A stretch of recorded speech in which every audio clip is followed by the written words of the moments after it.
Kemarin Pak Prabowo memberikan statement, ini juga banyak multi tafsir ya, artinya banyak penafsiran tersendiri begitu.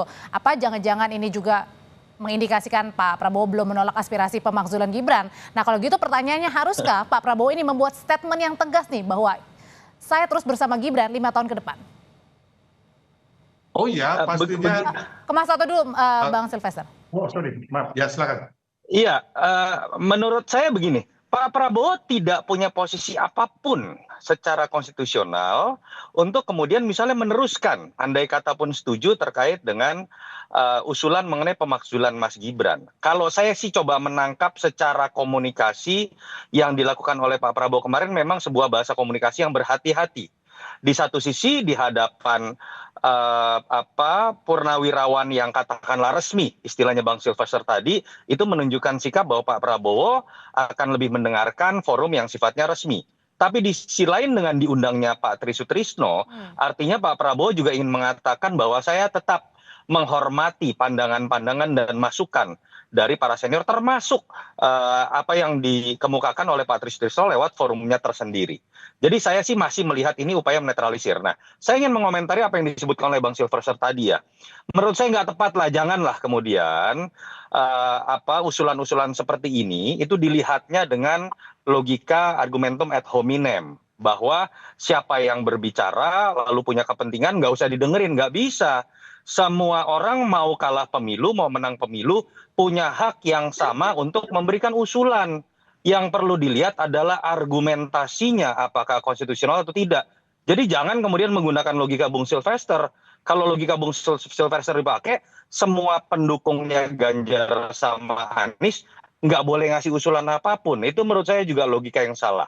Tetapi saya ingin mengatakan bahwa alasan yang dikemukakan oleh forum yang mengusulkan poin ke-8 Gibran dimakzulkan itu nggak tepat kalau menggunakan argumentasi masa lalu yang sudah jelas walaupun kontroversial, ya sudah kita Kalau harus gitu terima haruskah Pak Prabowo juga kenyataannya. membuat statement yang tegas, Mas Toto, atau lebih sering ini berdua tampil bersama Mas Gibran? Nggak perlu lah menurut saya kemudian jadi drama-drama harus sering tampil bersama-sama. Poin yang Pak Prabowo jalankan saja fungsinya, Mas Gibran jalankan saja fungsinya, sehingga keduanya itu tidak kemudian melanggar apa yang disebutkan di pasal 7 AUD 45, sehingga kemudian bisa jauh dari yang namanya pemakzulan. Saya juga tidak sepakat kalau pemakzulan didasarkan pada sebuah tekanan politik siapapun itu, mau militer ataupun sipil. Tapi ada poin penting, Audrey, yang ingin saya ingatkan. Kenapa sih keributan ini terjadi? Bukan hanya ini loh, ini kan rentetan dari isu matahari kembar, isu mengenai cawe-cawe, isu bagaimana positioning dari Pak Jokowi. Ini kan bermula bahwa betul Mas Gibran sah secara konstitusional, secara prosedural, tapi ini kan bermula dari kontroversi yang sampai sekarang saya ingin mengatakan walaupun sah, tapi secara substansi demokrasi, majunya Gibran itu bermasalah dalam konteks etika demokrasi. Sehingga kemudian ketika keberlanjutan diartikan sebagai harus menitipkan anaknya mantan presiden, yang terjadi adalah situasi sekarang. Ada ketakutan dari pendukung Prabowo atau masyarakat, diatur-atur nggak nih sama presiden sebelum? Ada nggak cawe-cawe dari presiden sebelum? Artinya Mas masih Gibran ada lebih loyal kegelisahan kepada mungkin di bapaknya atau sini. Prabowo?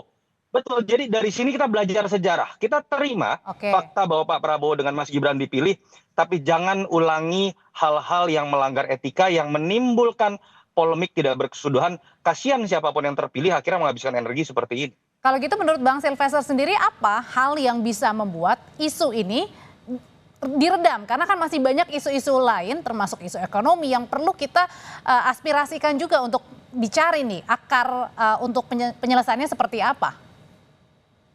Ya, jadi intinya sih memang kita menghargai semua kritik, semua pendapat. Siapa sih yang nggak menghargai? Kita negara demokrasi, siapapun boleh berbicara. Tapi kan intinya bahwa jangan sampai kritikan ini hanya buat mengadu domba. Itu loh, intinya itu. Ya, jangan sampai membuat kegaduhan. Kan kita sekarang udah gaduh nih. Gara-gara para pensiunan jenderal ini yang menurut saya ya kan memberikan poin-poin itu dibangun tidak berdasarkan fakta-fakta hukum gitu loh, konstitusi kita yang baik itu bagaimana ya kan, yang harusnya kan harusnya kita sama-sama para pensiunan ini, ayo umpamanya undang-undang perampasan aset, ayo sama-sama kita kejar agar digolkan, atau sekarang Pak Prabowo dan Mas Gibran itu ingin agar kita swasembada pangan gitu loh, swasembada energi, swasembada air. Bagaimana kita melihat Panglima TNI Kasat, saya pernah ke kantornya Kasat, beliau menunjukkan ini loh Bang, kami punya pompa Kalau air. tadi dibilang Ya, Mas kami Toto bilang turun ke mungkin sawah. ada kegelisahan, ada kegelisahan Ya. mungkin yang dirasakan. Kegelisahan apa? Udahlah, udah kalah pilpres, ya udah nanti bertarung lagi di 2029. Nah, Gampang itu kok. Tapi kalau mau menurut saya nggak tepat. Bang Sylvester, Anda Enggak, jangan gini. Nggak. Anda kan orang pendukung Anda Ganjar, saya tahu itu. Jadi gini, Anda jangan Ini kita balik menggunakan ke- logika argumen.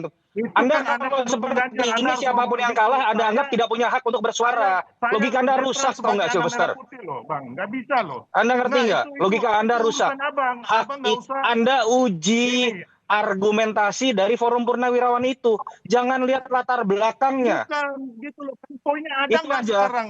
Itu ada bermanfaat nggak buat bangsa Masa kita? yang boleh Kalau bersuara kita cuma jadi 58% gimana? dari suara pendukung Prabowo Gibran?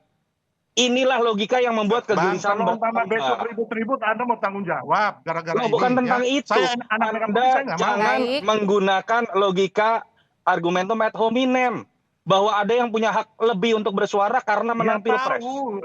Kita punya tahu, tapi kan kesamaan latar belakang orang dalam bikin itu kan menolak nggak argumentasi tersebut. Pemakzulan ini salah karena tidak cukup argumentasi, tidak cukup Ya, memang fakta secara salah konstitusional. secara Kita sepakat tentang ketatanegaraan poin kita itu. salah. Nanti dulu, kita sepakat tentang poin itu, tapi jangan batasi hak siapapun termasuk para purnawirawan ini hanya karena mereka dianggap kalah pilpres. Itu saya tolak. Mas Sylvester? Ya, saya hargain itu. Kalau umpama beliau ini kan juga timnya Ganjar, saya tahu pasti dia akan Nah, ngomong udah nggak begini. nyambung lagi. Tapi- Di sini Udah kita nggak undang nyambung Mas lagi, Toto Audrey. sebagai pengamat, Bisa, Nggak Bang nyambung, Sylvester. Saya Audrey. dengan Anda berbeda ya. Saya melihat sesuatu dalam kerangka untuk membangun bangsa. Ya kan, kalau Anda kan Nggak nyambung, nggak bagian dari nyambung. rezim Ya. itu juga. Tadi Jadi juga wajar sudah Anda disuarakan Anda oleh Mas nggak Toto nyambung. bahwa bisa, Bang. tidak setuju juga dengan pemakzulan. Tapi mungkin begini, Bang Sylvester, yang dimaksudkan adalah pastikan ada argumen tersendiri. Tidak mungkin seorang purnawirawan TNI tidak ada angin, tidak ada hujan, kemudian bersuara seperti ini. Pasti kan ada alasan mungkin di balik itu. Ya, Dan alasannya kan kemarin kan mereka kembali lagi ya. Ya, mereka kemarin juga tanggal 19 Maret 2024 ke KPU itu Pak Soeharto dan Sunarto itu memprotes bahwa Pilpres itu curang. Gitu loh, ada latar belakang. Jadi nggak bisa juga kita abaikan latar belakang mereka. Audrey, saya gitu boleh loh. jawab nggak, Audrey? Ya, Apa yang mereka silakan. lakukan. Kalau Kecuali Sylvester ada poin-poin yang menggunakan bermanfaat buat logika bangsa, seperti kita ini, sepakat, kita rapat. Sylvester, kamu ingat nggak yang namanya tim Prabowo pun ketika kalah 2014-2019 melakukan protes ke KPU dan Bawaslu. Apakah Pak Prabowo dengan timnya kemudian pada saat itu dianggap tidak punya hak bersuara? Anda nggak nyambung. Kita bicara di sini, kita uji saja apakah Oke. argumentasi purnawirawan itu kuat atau tidak secara konstitusional. Jangan Anda bawa menang atau kalah. Itu yang akan menambah kegelisahan. Pak Yunarto. Kita uji, tapi Anda jangan mulai dengan bahasa kalau Anda kalah Oke. pilpres, Kalau Anda gitu, tidak boleh Bapak-bapak, bersuara. Itu udah ngawur. Bapak-bapak, singkat saja. Saya mau minta pandangan dari Bang Sylvester dan juga Mas Toto. Tapi Ya. Bang Sylvester dulu. Kita Kalau uji begitu, sama-sama. bagaimana caranya biar isu ini tidak semakin menjadi bola liar dan akhirnya kita kan masih punya isu-isu lain ya, isu ekonomi, Udah jadi bola liar. isu lain sebagainya. Gimana caranya ini? Ya, soal pemakzulan Gibran Raka Buming Raka dari posisinya sebagai wakil presiden, tentu ini banyak menimbulkan pro dan kontra dan mungkin spekulasi yang berbeda-beda. Dan teman-teman di sini memang tadi sudah kita dengarkan penyampaian dari Bung Yunarto dan juga Bung Sylvester Matutina ya. Ini pendukung Prabowo Gibran, dan kemudian Bung Yunarto ini tentu tadi menyampaikan banyak hal ya, banyak nalar-nalar logika berpikir yang dia sampaikan. Dan kemudian ini memang karena tuntutan dari purnawirawan TNI yang menuntut ada 8 tuntutan itu dari hasil forum yang mereka lakukan gitu ya. Dan kemudian yang ke-8 yaitu mengganti wakil presiden melalui atau lewat MPR. Dan petisi ini saya rasa bukan main-main ya, dan ini hal yang sangat serius untuk ditanggapi juga. Nah, tapi karena sudah banyak sekali yang saya bahas di video saya, jadi di sini saya coba baca saja nih komentar dari teman-teman kita. Besok-besok tolong undang narasumber yang berkualitas, yang sekolahnya jelas, jangan yang sekolahnya nggak jelas diundang. Bung Yunarto lebih pantas berdebat dengan para pakar yang cerdas supaya menarik dan berkualitas. Salam sehat, Bung Yunarto. Oke, kemudian di sini cocok dimakjulkan karena sangat berbahaya untuk negara. Nah, ini memang kekhawatiran yang selalu saya baca-baca.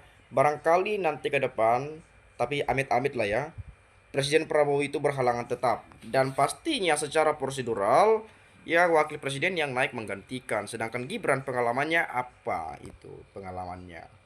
Kan itu yang sering sekali kita dengarkan, kita baca dan sebagainya ya.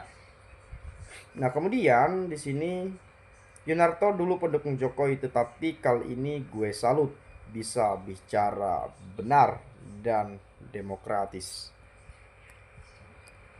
Ya elah, Kompas TV gak ada narasumber yang lain selain Sylvester. Kasihan publik dipertontonkan perdebatan pasar seperti Sylvester. Media massa juga punya peran edukasi politik. Nah, tapi ya bagaimanapun itu sudut pandang Sylvester. Tetapi sudut pandang yang tadi itu saya rasa tidak benar. Apalagi kalau dikit-dikit mengungkit karena kalah pilpres, yang kalah pilpres, yang kalah pilpres. Jadi seolah-olah berpikir karena kalah pilpres atau karena seseorang kalah pada kontestasi pilpres, jadi bicaranya itu nggak perlu didengarkan apa gitu, atau nggak perlu lu yang kalah pilpres nggak perlu ngomong lah gitulah kurang lebihnya. Emang seperti itu? Ya kan kita ini Indonesia bos gitu ya. Kita punya hak untuk berpendapat. Kita punya hak untuk berekspresi. Dan bahkan kita juga punya hak untuk mengkritisi. Karena itu bagian daripada bangsa kita yang memiliki demokrasi saat ini. Dan kemudian kalau tadi berpakai logika seperti yang sampaikan, ya saya rasa kurang tepat. Makanya tadi Bung Yunarto mengatakan, kalau begitu cara logika Anda, cara berpikir Anda, logika Anda, itu logika yang salah, kan tadi dikatakan oleh Bung Yunarto tuh. Dan harusnya Sylvester sadar akan hal itu. Kemarin kan ada tuh mereka hampir berantem juga tuh, adu mulut sama Rocky Gerung tuh, yang katanya Bung Rocky apa yang mengganti tulisan itu narasumber iNews. Bahkan Pak Bung Rocky belum nggak sebut nama sama sekali loh, tapi dia sudah ngaku ngotot pula. Makanya kan itu tapi kita tahu lah dengan jelas ya seperti apa masukan-masukan yang kita dengarkan, pendapat ya, perdebatan melalui argumentasi ya, diskusi-diskusi ya, itu bisa kita nilai lah dari penyampaian yang sering kita dengarkan. Kalau kita punya logika apalagi ya kita tahu lah ini kok gini banget gitu ya, Allah ini kok benar, ini kok nggak masuk akal, ini kok ngawur dan sebagainya, kan itu sering sekali teman-teman ya. Jadi sangat disayangkan kalau cara berpikir Bung Sylvester ya seperti itu gitu ya. Publik bisa menilai itu bahwa oh, Anda ini kok bisa gitu ngomongnya, kan itu. Jadi apa aja nanti pertanyaannya gitu ya. Manfaat Gibran apa? Pintar, jiwa kepemimpinan, berkompeten, good public. Gak ada semua anjir ya. Semoga sadar diri yang ya Bang Gibran. Kalau belum mampu gak usah dipaksakan. Yunarto seorang narasumber yang cerdas dan tanggap dengan suasana bangsa, mendidik dan mencerdaskan bangsa ya. Berhentilah media mengundang Sylvester jadi narasumber. Masa alumni Universitas Wirausaha Indonesia dijadikan narsum? Kampusnya kan kalau nggak salah dia apa ya? Kayak katanya sekolah kayak di ruko-ruko gitu katanya. Saya nggak tahu lah ya. Bapak para narasumber jenderal itu lebih berpengalaman dalam bernegara dibandingkan Gibran maupun Sylvester. Sangat jelas membela dengan membabi buta ya. Orang keras kepala seperti Sylvester nggak usah diajak debat, diskusi dan lain-lain. Saya sebagai masyarakat wong cilik ngedengerinnya pusing, ribut melulu. Iya, saya juga agak pusing juga lihat Sylvester ini ya, ribut banget ya itu. Apalagi kalau apa cuman model apa quote suaranya doang gitu ya. Ya mungkin kita bagi sebagian penilai ini itu ya kita tahu, tapi kita harus fair juga, bukan kita berpihak atau apapun itu, bukan kita benci atau apa, tapi kita melihat penyampaian itu masuk akal nggak sih yang apa yang diomongi gitu ya. Ya mungkin teman-teman tahu lah menyimpulkannya sendiri ya. Mungkin dari saya seperti itu saja. Kalau saya ada salah, saya minta maaf ya. Terima kasih, salam dan sampai jumpa.